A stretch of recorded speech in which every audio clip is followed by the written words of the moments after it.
Deep under the sea, where the water was clear and blue, there lived a little mermaid named Ariel. Ariel was a kind and curious mermaid with long, flowing hair and a voice as beautiful as the song of the waves. She lived with her father, the Sea King, and her 5 older sisters in a grand underwater palace. Ariel loved listening to her sisters' stories about the world above the sea. They told her about ships, forests, and the bright sun. She longed to see it all for herself. But her father warned her that mermaids were not allowed to visit the human world. One special day, Ariel was finally old enough to swim to the surface. She couldn't wait. When she reached the top of the water, she saw a magnificent ship with sailors dancing and laughing. On the deck stood a handsome prince. Ariel couldn't take her eyes off him. Suddenly, dark clouds rolled in, and a terrible storm broke out. The waves crashed against the ship, and the prince was thrown into the sea. Ariel swam quickly to save him. She carried him to the shore and sang to him until he opened his eyes. But before he could see her, Ariel heard people coming and slipped back into the sea. Ariel couldn't stop thinking about the prince. She wanted to be with him, but she knew humans couldn't live underwater. One day, she visited the sea witch, who was known for her dark magic. Ariel asked the witch to turn her into a human, so she could be with the prince. The sea witch agreed, but with a condition. She would give Ariel legs, but Ariel had to give up her voice.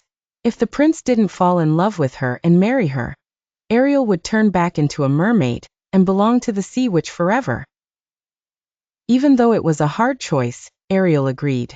The witch cast her spell, and Ariel swam to the surface. When she reached the shore, her tail turned into legs. The prince found her and helped her stand. Though she couldn't speak, the prince was kind and curious about her. Ariel spent her days with the prince, walking in gardens and laughing together.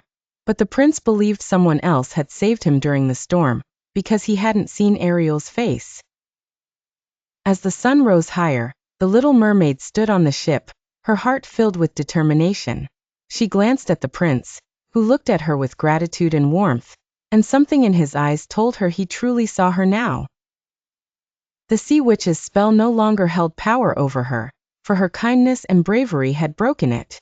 Her voice returned, more beautiful than ever, and she sang a song that filled the ship with joy. The prince, hearing her voice, realized she was the one who had saved him. "I've been searching for you," he exclaimed, his heart lighting up.